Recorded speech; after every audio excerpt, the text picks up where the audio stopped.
exactly. So you mentioned the activist component of HONK. I was wondering if you could speak a little about that. Obviously one of the mottos, or paraphrasing, is kind of clear the streets for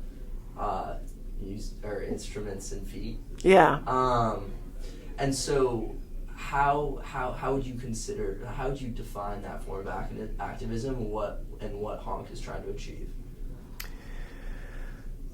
Well, there's the activism of having a music festival that's free, I think, is really significant, and that the bands are playing at street level, trying not to create so much of a separation between the audience and the band members, as at many festivals where you've got a big stage and the bands are sort of treated like gods or something. And, we're all here on the street having fun. You can have fun singing, dancing, joining in with what we're doing, being up close with the band.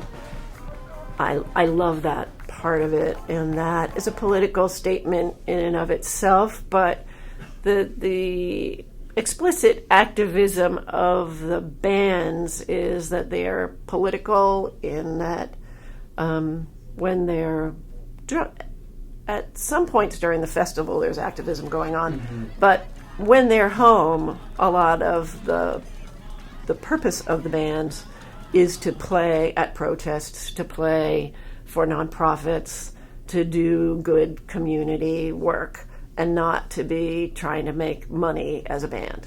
And how do you think music is something that, like the intersection of music and activism, how do you think that works at HONK? And like, do you see music as providing a platform for activism, or are they kind of side by side? What is HONK's priority, would you say? I don't think music by itself is an effective form of activism. Mm-hmm. I think basically what the bands are doing most of the time is supporting activist organizations.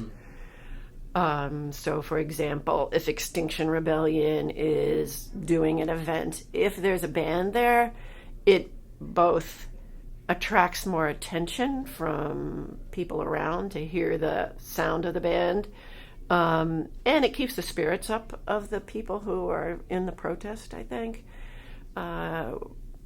We were at a climate march many years ago. Actually, this is before I was playing in New York, when there was a huge protest, and it was very, very slow moving. Mm-hmm. And and the band played for about 4 hours, I think. Wow. And the people around said it really helped keep them going to hang in there with this very, very slow march through the city. Yeah. So I think that's a lot of it. Also, bands can be playing protest songs that bring certain issues to mind to the audience as well. Perfect. And you ask about how that relates to HONK. What's going on during HONK? During the festivals, there have been different activist events going on, but the one that stands out in my mind is the protest at the ICE Detention Center. Yeah. And, which has happened every Sunday night for a long time, maybe 10 years or so. And the musicians who want to go and don't play as a band, but as a big band community. Yeah. And it's very, very powerful to be there and to see the people reacting to you from their windows. And have you been to that for the past few years? I haven't gone every year. I didn't go this year. I was sick, actually. Yeah.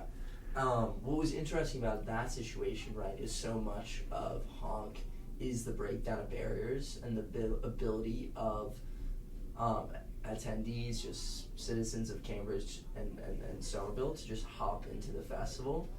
So how do you think the border, obviously, with like the walls to the prison or to the holding area, affects their experience of HONK, their experience of music? What a good question.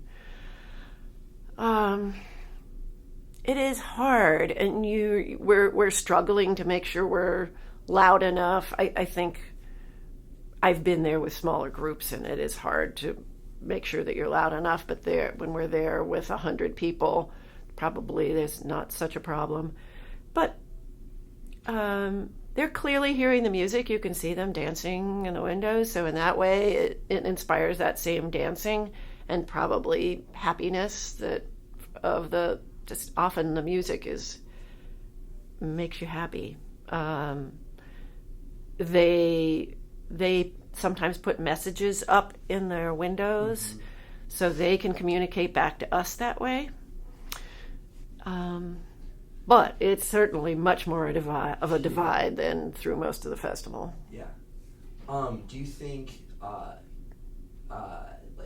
the organizers of the festival would consider that aspect, the kind of ICE Detention Center visit, and the bands to be one of the most important parts of their experience in HONK? Yes. Perfect. I do think so. Absolutely.